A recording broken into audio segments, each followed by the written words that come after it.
యుద్ధం చాలా దేశాలకు పెనుభారంగా మారుతోంది.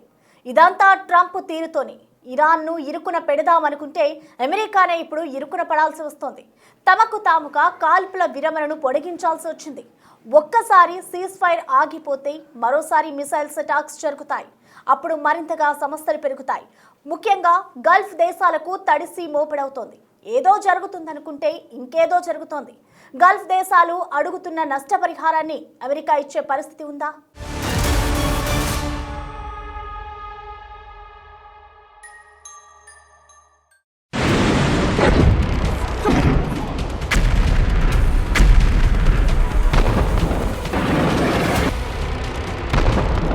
అమెరికా ఇరాన్ యుద్ధ నష్టాలు తడిసి మోపెడవుతున్నాయి. అమెరికా దూకుడు చర్యలతో చాలా దేశాలు ఇబ్బంది పడుతున్నాయి. ఇదంతా ట్రంప్ తీరుతోనే. కొన్ని దేశాలైతే మింగలేక కక్కలేక అన్న పరిస్థితిలో ఉన్నాయి. ముఖ్యంగా గల్ఫ్ దేశాల పరిస్థితి మరీ దారుణంగా తయారయ్యింది. అమెరికా ఆర్మీ బేస్లు ఖతార్, సౌదీ వంటి చోట్ల ఉన్నాయి. అయితే ఇరాన్ ఈ అమెరికన్ ఎయిర్ బేస్లను టార్గెట్ చేసుకుంది. చాలా సార్లు మిసైల్ అటాక్స్ జరిగాయి. వీటితో పాటే ఆయిల్ రిఫైనరీల దగ్గర కూడా పేలుళ్లు జరిగాయి. దీంతో చాలా నష్టపోయాయి. రికవరీకి టైం పడుతుంది. ఈ నష్టం ఎవరు భరించాలి? ఇప్పుడిదే కీలకంగా మారుతోంది.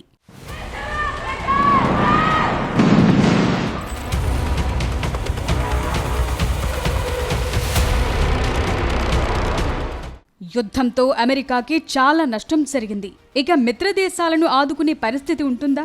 ఇరాన్ యుద్ధం ఇప్పుడు అమెరికాపై ఆర్థిక భారం మోపేలా తయారైంది. ఈ యుద్ధంతో జరిగిన నష్టాన్ని భరించాలని యుఎస్ పై ఒత్తిడి పెరుగుతోంది. ఇప్పటికే United Arab Emirates bailout package demand చేసింది. మిగతా గల్ఫ్ దేశాలు ఆ బాటలోనే వెళ్లేందుకు రెడీ అవుతున్నాయి.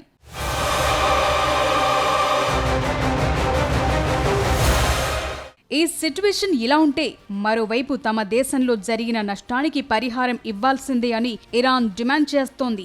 యుద్ధం నుంచి తప్పుకుంటే ఒక భారం, కంటిన్యూ చేస్తే మరో భారం అన్నట్లుగా సీన్ మారింది. ఇప్పటికే యుద్ధం కోసం అమెరికా భారీగా ఖర్చు పెట్టింది. చాలా విమానాలు నష్టపోయింది. మిసైల్స్ కూడా చాలా వరకు కరిగిపోయాయి. వీటికి తోడు గల్ఫ్ దేశాల డిమాండ్లతో అమెరికాకు చికాకులు తప్పేలా లేవు. నిజానికి యుద్ధానికి హెల్ప్ చేయాలని గల్ఫ్ దేశాలను అమెరికా అధ్యక్షుడు ట్రంప్ కోరతారని ప్రచారం జరుగుతోన్న టైంలో అవే తిరిగి సహాయం కోరటం సంచలనంగా మారింది. ఈ మొత్తం ఎపిసోడ్లో ఏం జరుగుతుందన్నది ఉత్కంఠగా మారింది.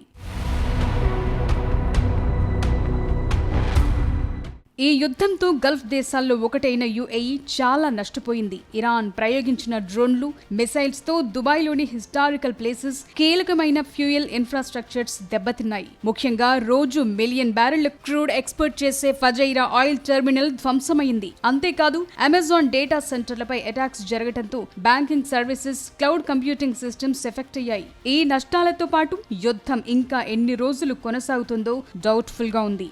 దీంతో పునర్నిర్మాణానికి సాయం చేయాలంటూ అమెరికాతో యుఏఈ చర్చలు మొదలుపెట్టింది.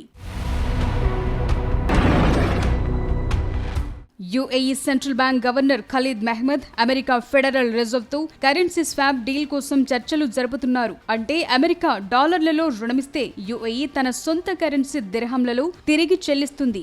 ఇదే టైంలో క్రూడ్ ఆయిల్ లావాదేవీల కోసం డాలర్లకు బదులుగా చైనా కరెన్సీ యువాన్ వైపు మళ్లుతామని యుఏఈ సిగ్నల్స్ ఇచ్చింది. ఇది అమెరికాకు పెద్ద తలనొప్పిగా మారింది. ఇదే జరిగితే అంతర్జాతీయ మార్కెట్లో డాలర్ ఎఫెక్ట్ తగ్గే ప్రమాదముంది. ఇది అమెరికాకు మరో సమస్యగా మారింది. యుద్ధం ముగిశాక భవనాలను, ఆయిల్ ఫెసిలిటీస్ ను మళ్లీ నిర్మించాలంటే భారీగా ఖర్చు చేయాల్సి ఉంటుంది. సౌదీ అరేబియాకు $60 బిలియన్ ఖర్చుందంటున్నారు. ఇందులో క్రూడ్ ఇన్ఫ్రా ఫెసిలిటీస్ ను పునరుద్ధరించడానికి $50 బిలియన్ కావాలంటున్నారు. అటు అంతర్జాతీయ చట్టాలను ఉల్లంఘించి UAE, Saudi Arabia, Bahrain, Qatar, Jordan యుద్ధంలో పాల్గొన్నాయని ఇరాన్ ఆరోపిస్తోంది. దీనికి పరిహారంగా $270 బిలియన్ పే చేయాలని డిమాండ్ చేస్తోంది. హర్ముజ్ లో టోల్ వసూలు చేసుకోవడంతో పాటు ఇలాంటి వాటిని ఇరాన్ డిమాండ్ చేస్తోంది. ఓవరాల్ గా చూస్తే వార్ బిల్ తడిసి మోపెడయ్యే ప్రమాదాలే కనిపిస్తున్నాయి.